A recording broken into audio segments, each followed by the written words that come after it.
हरे कृष्णा, राधे राधे। आप सभी को वट सावित्री व्रत और अमावस्या की हार्दिक शुभकामनाएं। आज हम सुनेंगे वट सावित्री व्रत कथा। तो चलिए शुरू करते हैं। भद्र देश में अश्वपति नाम का राजा था, जिसकी कोई संतान नहीं थी। उसने बड़े बड़े पंडितों को बुलाया और कहा, मेरी कोई संतान नहीं है, इसीलिए तुम ऐसा उपाय करो जिससे मेरी संतान हो जाए। पंडित बोले, भाई, संतान तो तुम्हारा एक पुत्री लिखी है, जो 12 वर्ष की आयु में विधवा हो जाएगी। राजा ने कहा, क्या मेरा नाम नहीं रहेगा? बाद में यज्ञ हवन इत्यादि करवाए। पंडितों ने कहा, उस लड़की से पार्वती की और वट सावित्री अमावस्या की पूजा कराना। यज्ञ होम कराने से उसकी स्त्री गर्भवती हो गई, तो पंडितों ने उसकी जन्म पत्री देखकर कहा कि जिस दिन यह कन्या 12 वर्ष की होगी, उस दिन इसका विधवा होने का योग है, इसीलिए इससे माता पार्वती और वट सावित्री अमावस्या की पूजा कराना। जब सावित्री बड़ी हो गई तो उसका विवाह सत्यवान के साथ कर दिया।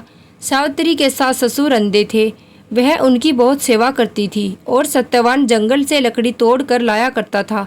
और सावित्री को मालूम था कि वह जिस दिन 12 वर्ष की होगी, उस दिन उसके पति की मृत्यु हो जाएगी।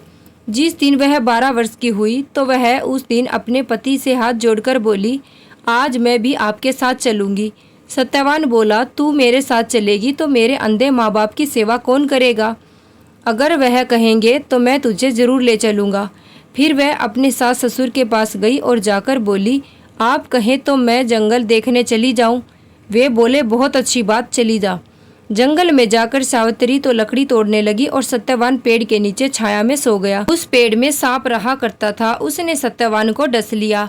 वह अपने पति को गोदी में लेकर रोने लगी। महादेव और पार्वती जी वहां होकर जा रहे थे। उसने उनके पैर पकड़ लिए और बोली, मेरे पति को जिंदा कर दो। वे बोले कि आज वट सावित्री अमावस्या है, उसकी तू पूजा करेगी तो तेरा पति जिंदा हो जाएगा। फिर वह खूब प्रेम से वट की पूजा करने लगी। वट के पत्तों को गहना बनाकर पहना, जो हीरे मोती हो गए। इतने में धर्मराज के दूत आ गए और उसके पति को ले जाने लगे। सावित्री ने उनके पैर पकड़ लिए। धर्मराज बोला कि तू कुछ वरदान मांग। सावित्री ने कहा कि मेरे माँ बाप को पुत्र नहीं है, वे पुत्रवान हो जाएं।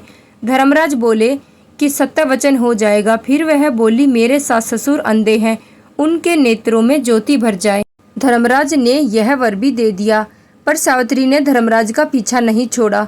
धर्मराज ने कहा, अब और तुझे क्या चाहिए? वह बोली, मेरे 100 पुत्र हो जाएं। धर्मराज बोला, तथास्तु।